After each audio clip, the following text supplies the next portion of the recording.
This is Morgan Hazelwood, back again with more writing tips and writerly musings.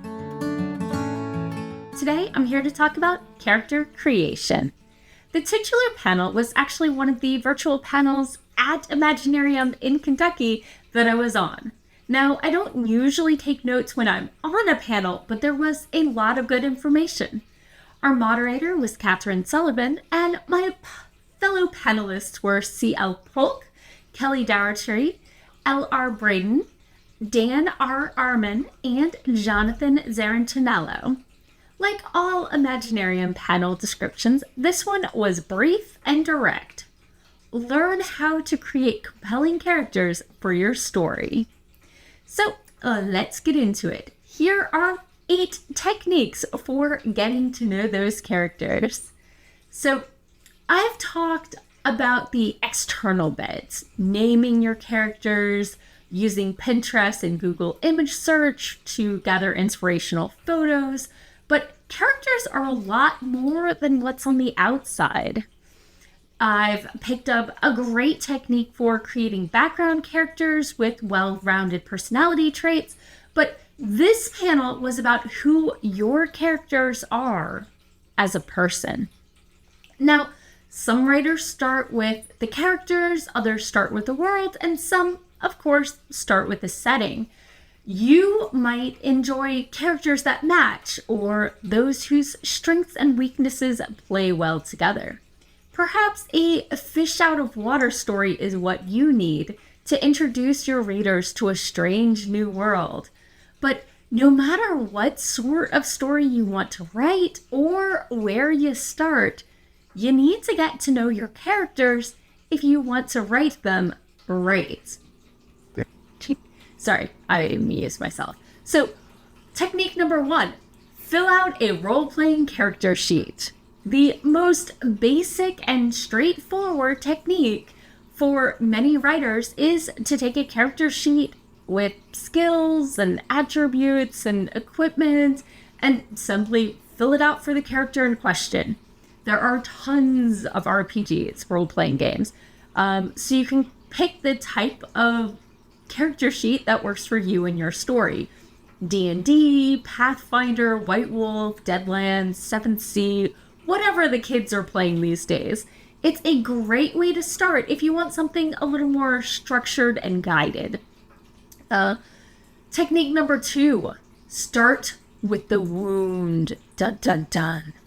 Life is complicated, and most of us are not living lives where we've achieved all of our goals and reached fulfillment. There is usually something, at least one thing, that we want, even if we're not actively working toward it, and there's often something in us holding us back. When building your characters, look at them and decide what about them would benefit from some serious therapy. Technique number 3, channel an aspect of yourself. Now, I'm not saying to create an idealized version of yourself that all the characters love and has all the luck.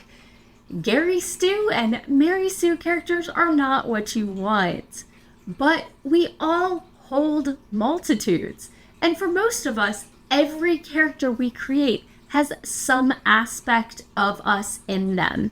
Even our darkest villains might share an intense need for a family, and our brightest heroes, a deep-seated fear of ostracization.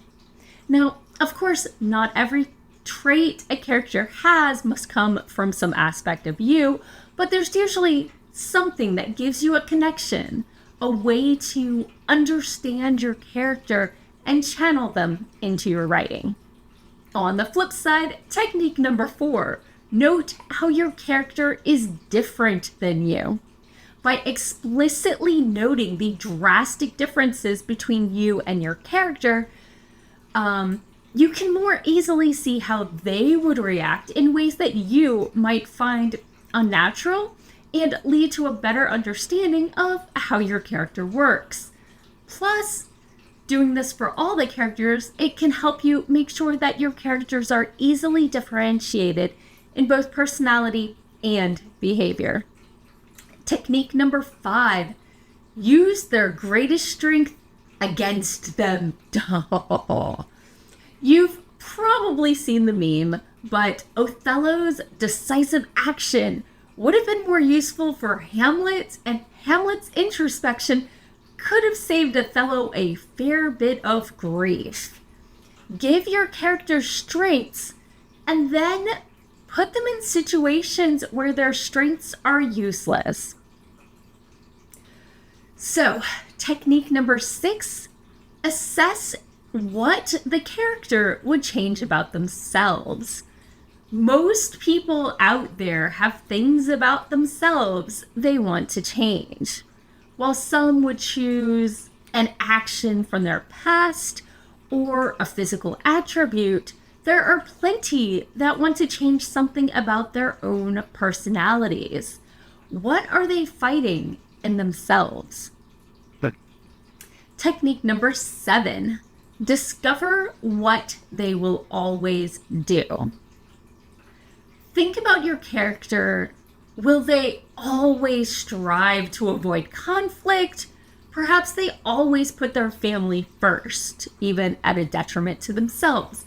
Maybe they never back down from a fight.